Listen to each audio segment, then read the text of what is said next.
Eh bien, je suis Laurent Gerbier, je suis maître de conférence au département de philosophie de l'Université de Tours depuis une vingtaine d'années maintenant.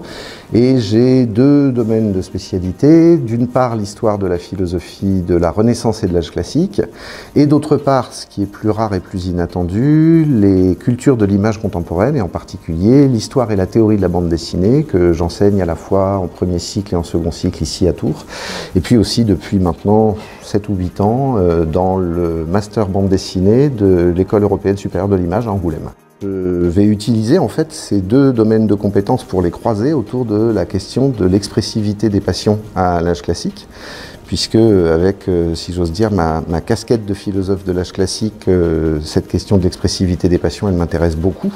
Et elle m'intéresse parce qu'elle permet de dire quelque chose de la manière dont la philosophie marque son époque ou détermine la façon dont les grandes questions de son époque vont se poser, pas seulement théoriquement et pas seulement scientifiquement, mais aussi matériellement, dans la façon dont les médecins, dont les juristes et dont parfois les artistes peuvent s'en emparer et venir eux-mêmes greffer leur pratique sur ces élucubrations théoriques.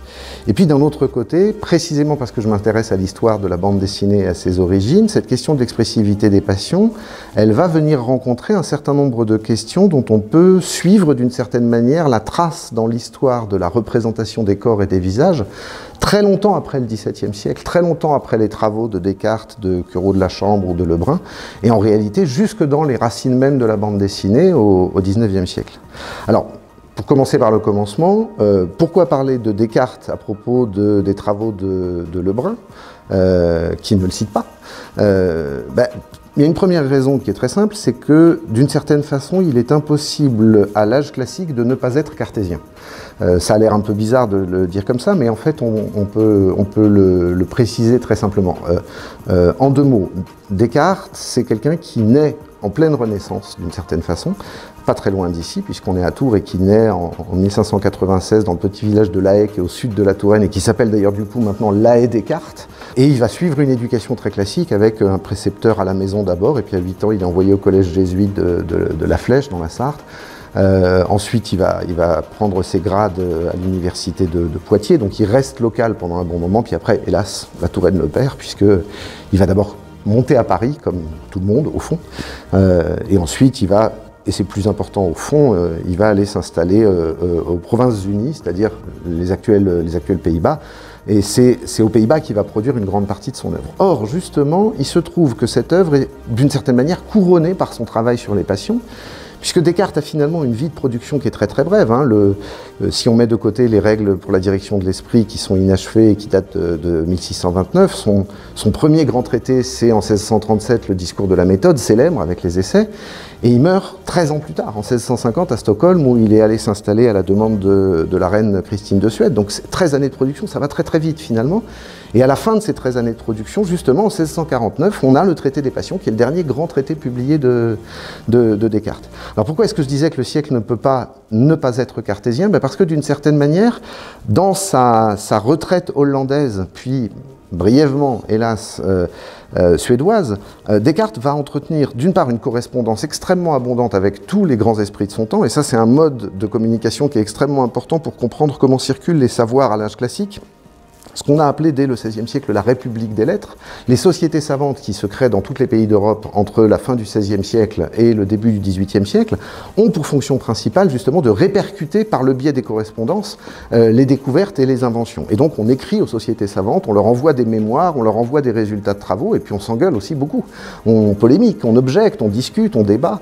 Il y a même des cas absolument extraordinaires, parce que toute la période dont on est en train de parler, c'est-à-dire celle de la vie et de la production de Descartes, il ne faut pas oublier qu'à l'échelle européenne, c'est une période de guerre. Même pendant la guerre, les informations scientifiques continuent de circuler par-delà les lignes. Et par exemple, un des savants très importants de l'époque, Henry Oldenburg, qui est secrétaire de la Royal Society, donc c'est une de ces sociétés savantes extrêmement importantes, en Angleterre comme son nom l'indique, il va continuer pendant la guerre à recevoir des informations qui viennent de l'autre côté des lignes, parce que les informations scientifiques continuent à passer. On a même retrouvé des lettres qui lui étaient adressées. Alors, De temps en temps, il y a du roman d'espionnage, hein. On lui écrit sous le nom de Grubendel, c'est juste l'anagramme de Oldenburg. Enfin, voilà, il y a des histoires de la manière dont ces missives scientifiques peuvent dire, voilà, j'ai fait telle découverte sur le microscope en pleine guerre, et les lettres traversent les lignes et rejoignent les sociétés savantes. Et dans ce contexte-là, un certain nombre des travaux de Descartes, qui sont des travaux philosophiques fondamentaux, ces travaux-là font partie de cette circulation et de cette discussion. La grande force de Descartes, c'est de pas seulement avoir investi, comme tous les savants de son temps, un secteur particulier du savoir. Il a fait de la géométrie, il a fait de la dioptrique, il a écrit sur la musique, il a écrit sur la physiologie, il a écrit sur les passions, mais il a aussi fait une théorie générale des sciences, d'une certaine façon. C'est-à-dire qu'il a exposé les principes de méthode qu'on devait appliquer dans toutes les sciences. Et ça, c'est extrêmement intéressant parce qu'on est au XVIIe siècle, à un moment dans lequel un certain nombre de branches du savoir ne se sont pas encore détachées de la philosophie. Autrement dit, quand on est philosophe, on s'occupe de tout un tas de choses dont on dirait, nous, aujourd'hui, ben, c'est pas de la philo, ça. Quand il fonde les principes de sa méthode, d'une certaine manière, il donne un cadre au système des savoirs dans lequel même ses adversaires, même ceux qui ne sont pas d'accord avec sa philosophie, vont s'inscrire. Et on s'aperçoit à ce moment-là que sa position philosophique est discutée en France, en Italie, aux Pays-Bas, en Allemagne, en Angleterre, par les esprits les plus brillants de son temps, qui sont des scientifiques, des juristes, des musiciens, des artistes, etc., etc., c'est qu'au fond, il y a un consensus qui se fait sur le fait que les principes de la réflexion savante moderne, c'est bien dans Descartes qu'on va aller les chercher, même quand ce sera pour contester certaines de ses conclusions, même quand ce sera pour ne pas être d'accord sur certaines de ses positions. Alors du coup, la question qui est intéressante pour ce qui nous occupe avec Lebrun, c'est est-ce que ça va jusqu'au domaine des arts? C'est pas évident du tout parce que, justement, au fond, s'il y a une pièce du discours philosophique qu'il n'y a pas chez Descartes, c'est une philosophie de l'art. Ça, il ne l'a pas fait. Il y a les éléments d'une esthétique, c'est-à-dire une théorie de la perception et de la manière dont on reçoit les données sensibles, mais une esthétique, ça ne fait pas une théorie de l'art. C'est pas un objet qu'il traite pour lui-même. Et pourtant, effectivement, à travers le traité des passions, il y a quelque chose qui peut intéresser une théorie de l'art. Et c'est pour ça qu'effectivement, quand on ouvre Lebrun, il est tout à fait légitime de se dire « Ah bah oui, dans Lebrun, il y a quelque chose qui pourrait être, d'une certaine manière, un cartésianisme des passions appliqué au domaine de l'art. » Alors pourquoi? D'abord pour une première raison, qui est très simple, c'est que le traité des passions étant un des derniers traités de Descartes, il est publié en 1649, un an avant sa mort, hein, il meurt à Stockholm en février 1650. Le traité des passions est d'une certaine manière un traité qu'on peut lire comme le couronnement de son œuvre. Or, dans le traité des passions, on a une théorie des passions qui est aussi une théorie morale. Et cette théorie morale, elle est directement utile pour comprendre ce que Lebrun a voulu faire, c'est-à-dire quelque chose qui parle des mœurs, qui parle de la manière dont les règles de comportement conditionnent une société, et dans une société, les rapports entre les individus. Alors on pourrait dire, ben oui, mais les interactions entre les individus, les mœurs et la manière dont ils les contrôlent, quel rapport avec l'art? Ben avec l'art de Lebrun, un rapport énorme, puisqu'en fait, ce que propose Lebrun, c'est une typologie de l'expression des passions par les visages. Est-ce que ça, c'est chez Descartes? D'une certaine manière, non, pas du tout. Ce qu'il n'y a pas dans le traité des passions, c'est ce qui va être en revanche crucial chez Lebrun, une théorie du visage comme sémiophore. Autrement dit, une théorie du visage comme porteur de signes qui sont expressifs et interprétables. Ça, c'est quelque chose qui n'est pas essentiel du tout chez Descartes. Descartes, il se pose une question beaucoup plus simple.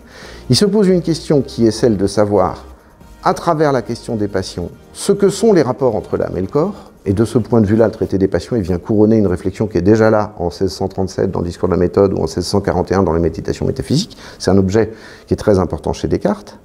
Et pour répondre à cette question, il est amené à faire deux hypothèses. Une hypothèse qu'il a rendue célèbre, qui est l'hypothèse de la glande pinéale, qui est dans la première partie du traité des passions, dans les articles 31 et 32, où il dit, ben, en fait, voilà, le corps et l'âme interagissent, et cette interaction, elle est définie par la circulation d'un fluide très subtil qu'on appelle les esprits animaux.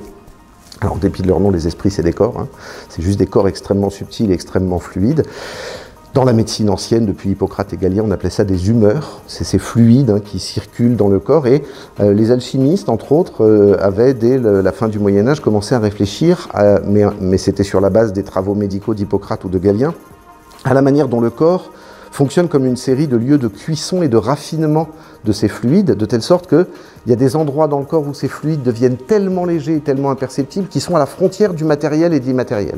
Et c'est pour ça que Descartes les reprend, c'est que esprit animaux, esprit, ça signifie effectivement quelque chose qui est encore du corporel, mais qui est du corporel tellement raffiné, tellement subtil qu'on passe à l'immatériel. On retrouve l'idée d'esprit en particulier à l'époque dans les alcools. Qu'est-ce que c'est que de l'esprit de vin? Eh ben, c'est de l'eau de vie, c'est du vin qui a été tellement distillé qu'il est devenu transparent, incolore, c'est absolument subtil. Bon, quand on boit un verre comme ça, on s'aperçoit que c'est pas si subtil. Mais c'est intéressant parce que le fait qu'on en parle à propos de l'alcool, ça signifie que cette chose qui est éthérée, qui ressemble à de l'eau, qui ressemble à rien, fait un effet extrêmement puissant sur le corps et sur l'âme. Buvez un verre d'eau de vie grand comme ça et vous allez vous apercevoir tout de suite qu'il y a un lien entre votre corps et votre âme. Immédiat, oui, absolument. Alors, au-delà de la plaisanterie, qu'est-ce que ça signifie? Ça signifie qu'on va avoir une théorie des rapports entre l'âme et le corps chez Descartes qui n'est pas du tout celle de Platon, qui n'est pas du tout cette ancienne théorie platonicienne qui avait été au fond reprise et vulgarisée par la pensée chrétienne et qui disait que nous étions fondamentalement des créatures doubles, ou duelles plus exactement, c'est-à-dire des âmes emprisonnées dans des corps. Ça, c'est quelque chose qu'on a chez Platon, qu'on trouve en particulier dans les dialogues qui racontent la mort de Socrate. Socrate dit « mais c'est pas grave du tout de mourir, au contraire, je vais enfin pouvoir philosopher parce que je vais être libéré de cette prison ». Bien sûr, chez Descartes, il y a un dualisme entre l'âme et le corps qui est très fort. Mais, d'une part, Descartes pense le lien entre les deux, et il ne le pense pas sur le mode de la maîtrise ou de la domination. L'âme n'est pas le pilote du corps. Au contraire, ce qui va l'intéresser, c'est que les passions montrent comment, au fond, l'âme reçoit des effets du corps. Elle est influencée par ce qui se produit dans le corps. Et Descartes va radicalement tourner le dos à la perspective platonicienne ou chrétienne. C'est que là où les platoniciens et les chrétiens nous disent que l'âme doit non seulement dominer le corps, mais que du coup, elle doit contrôler les passions, parce que les passions, comme leur nom l'indique, c'est des signes de passivité. Le pathos des Grecs, comme la passio des Latins, c'est avant tout quelque chose qu'on subit, quelque chose face à quoi on est passif. Et comme c'est du pathos, c'est aussi pas loin d'une pathologie, c'est une maladie de l'âme, et donc il faut la combattre, il faut que l'âme soit saine, et pour ça il faut qu'elle tienne les passions à distance, qu'elle les domine, qu'elle les écrase. Descartes va avoir une lecture complètement différente de ça, parce qu'il dit, mais moi, dans le traité des passions, je vais réfléchir aux passions comme un naturaliste, comme un médecin, comme un philosophe de la nature, comme un physicien, je vais juste regarder mécaniquement comment ça marche. Et pour moi, c'est pas mauvais, une passion. Il y a là les indices d'une revalorisation des passions. Alors attention, ça ne veut pas dire qu'au XVIIe siècle, on entre dans un monde dans lequel on va se mettre à célébrer le corps et les passions. Pas du tout. On est en plein siècle du jansénisme. Juste après Descartes, il y a Pascal, qui n'est pas spécialement un rigolo, qui trouve que c'est vraiment super bien de célébrer les passions. Donc on n'entre pas dans une ère de fête et de célébration des passions, mais ça signifie quand même que là, quelque chose dans la philosophie des passions bouge de manière profonde. C'est pas un phénomène négatif. Ça existe et il faut le prendre en compte. Et le travail du philosophe, c'est d'expliquer comment ça marche. Et ensuite, et c'est la grande question de Descartes, d'expliquer comment on peut les distinguer. De telle sorte qu'une fois que Descartes a rappelé dans la première partie du traité des passions la mécanique des passions, la manière dont elles naissent, la manière dont ces esprits animaux circulent dans le corps et viennent toucher cette glande placée au centre du cerveau et qui est le lieu du contact entre le spirituel et le matériel et le corporel et l'animal, si vous voulez. Une fois que dans la première partie il a fait ça, ensuite les deux autres parties, elles vont être consacrées à distinguer des passions, à faire une typologie. Les 6 passions fondamentales dans la seconde partie, puis toutes les passions composées dans la troisième partie. Là, on touche quelque chose qui intéresse directement le brun. Même si le brun ne cite pas Descartes, ce qui est tout à fait frappant dans ce que fait Descartes, c'est la volonté de créer une typologie des passions dans laquelle on va essayer de les distinguer. Et pour opérer cette distinction, Descartes fait une chose fondamentale.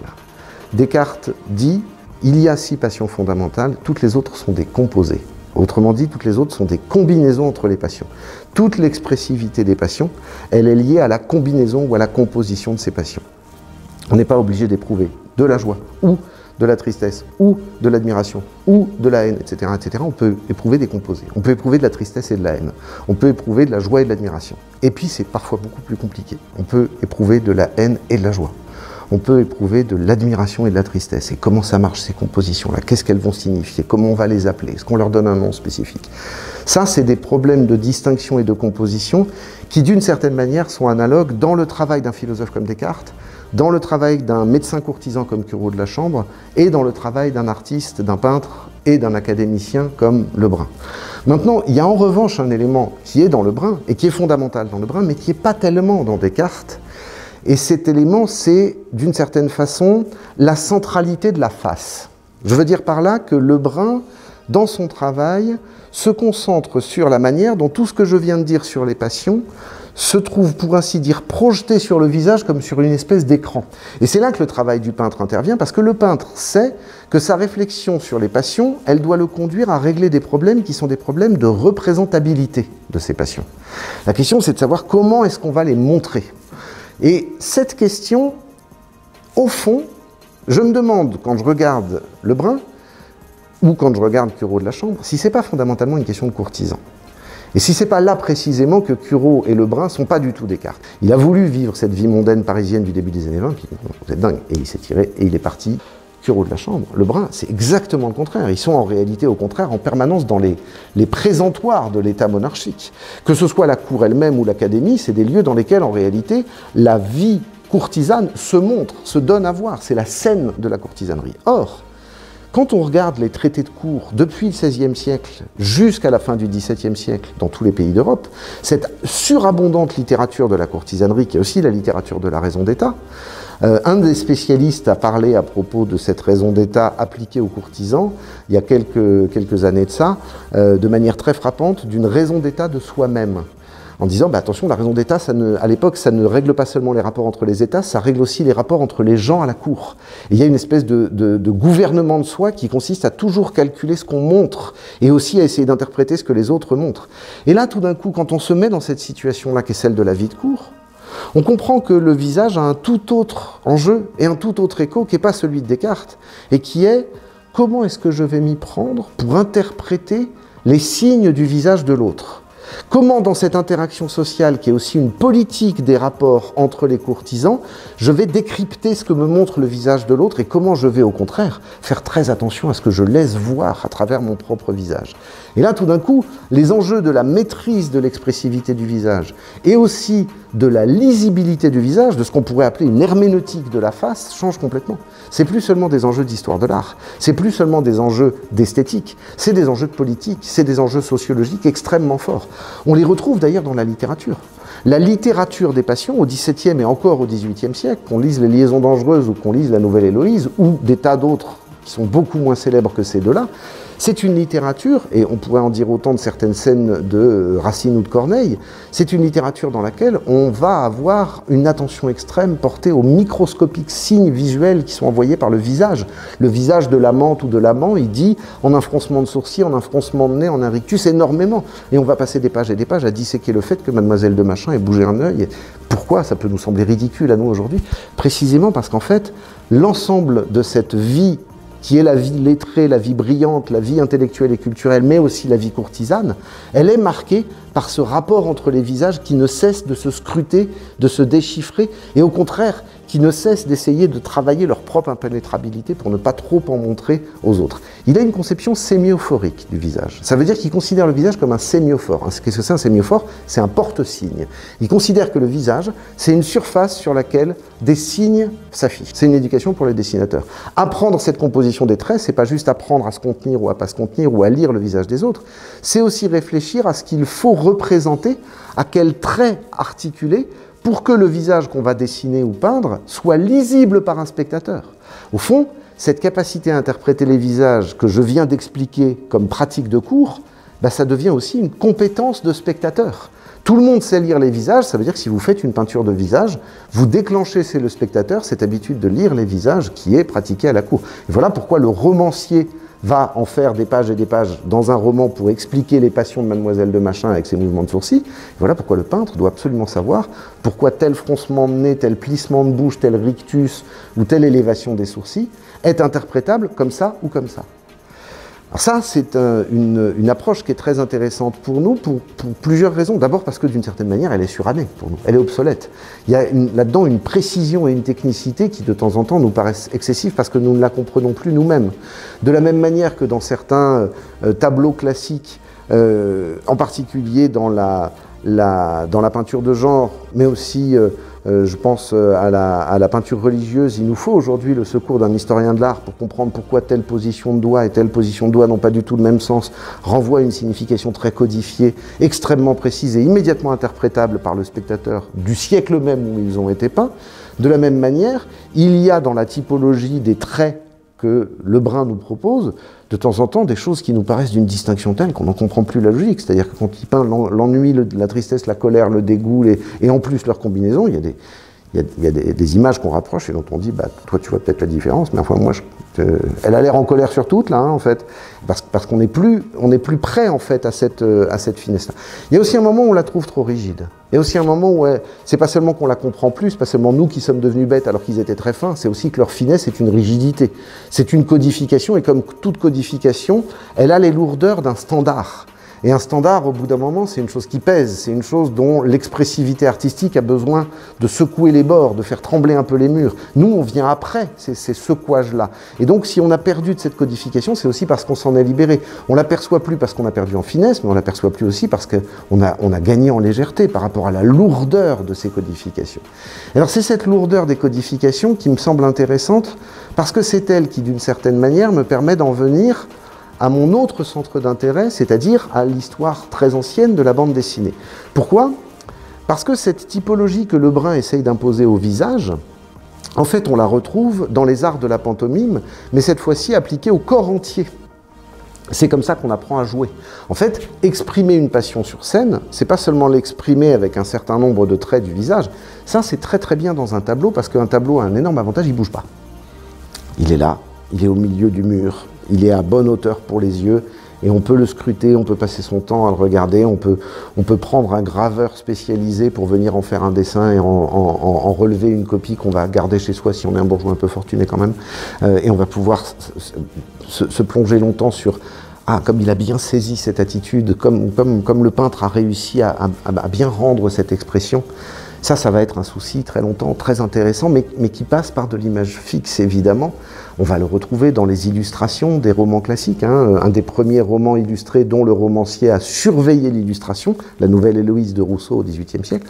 Rousseau dit non, je veux telle posture, je veux telle expression, parce qu'il sait justement qu'il y a eu cette codification et il veut jouer avec. Mais c'est pas seulement le visage, c'est aussi le corps, et c'est le corps en mouvement, en particulier sur la scène et au théâtre. Et donc on va aussi avoir des répertoires de postures, des répertoires qui vont dire voilà comment il faut mettre ses bras pour exprimer la colère, l'horreur, le dégoût, l'emportement, etc., etc. On va avoir une expressivité qui va dominer non pas seulement le visage comme sémiophore, mais tout le corps du comédien comme sémiophore au fond. Tout le corps du comédien trace des signes dans l'espace et ces signes doivent pouvoir être lus. Et ça, on va en trouver des manuels au fond qui vont normer la pratique théâtrale, exactement comme les travaux de Lebrun norment l'expressivité picturale au XVIIe, au XVIIIe et surtout au XIXe siècle, où ils vont coder en fait les arts de la pantomime. Ces arts de la pantomime vont dominer pendant tout le XIXe siècle le music-hall, au fond. Ce qu'on n'appelle pas encore le music-hall, mais c'est l'ensemble des expressivités foraines, ce qu'on appellerait aujourd'hui le spectacle vivant, et qu'on voit, nous, encore à l'œuvre chez un certain nombre d'artistes du tout début du cinéma. Ce qu'on observe dans les mimiques et les pantomimes de Charlie Chaplin, de Buster Keaton, c'est des choses qui sont forgées d'abord au théâtre, et d'abord dans le théâtre populaire, et d'abord dans un théâtre populaire qui est précisément organisé par ces mimiques-là. À tel point d'ailleurs que certaines des traces de cette codification du mouvement des corps, qui est un lointain héritage de Lebrun, on peut les observer, nous, quand on regarde un vieux film en noir et blanc, un vieux John Ford des années 40, et que dans les années 40, on a encore des comédiens qui ont été formés peut-être dans les dernières années du 19e ou les premières années du 20e siècle, qui sont passés par des écoles en Amérique, mais aussi à Londres. Chaplin, il est formé en Angleterre, mais aussi en France ou en Allemagne, où on enseignait encore cet art postural de l'expressivité, qui emprunte un peu de commedia dell'arte, un peu de music-hall, un peu d'art de la scène. Et donc, on voit ces comédiens de John Ford dans les westerns qui se font tirer dessus par des Indiens, et quelle que soit la scène et quel que soit l'angle sous lequel ils reçoivent la balle, ils vont avoir des postures ultra théâtralisées, ils vont se dresser avec les bras au-dessus de la tête, ils vont pivoter d'un quart de tour et s'abattre, toujours de la même façon. Et au bout d'un moment, quand on en voit un, puis deux, puis trois, puis quatre, on finit par ricaner en disant « mais les gars, vous tombez tous pareil, là, ça se voit ». Oui, ça se voit, mais en fait, vous avez appris l'expressivité comme ça. On vous a dit, voilà, mourir, ça doit s'exprimer comme ça. Nous, désormais, cette standardisation-là, cette codification de comment on doit montrer qu'on meurt au cinéma, elle nous fait marrer. Parce que, au contraire, nous, on a été travaillés par un rendu esthétique cinématographique qui doit être beaucoup plus naturaliste et réaliste. Quand Marion Cotillard meurt dans Batman, tout le monde se marre parce qu'elle a une mort ultra standardisée. Elle fait et Marion, c'est pas possible ça. Ça devient un gag, ça devient un mème en réalité. Mais finalement, ce que Marion Cotillard fait en mourant au début du Batman, c'est du Lebrun. C'est-à-dire qu'en fait, elle joue tout d'un coup quelque chose qui est une surcodification du visage sémiophorique.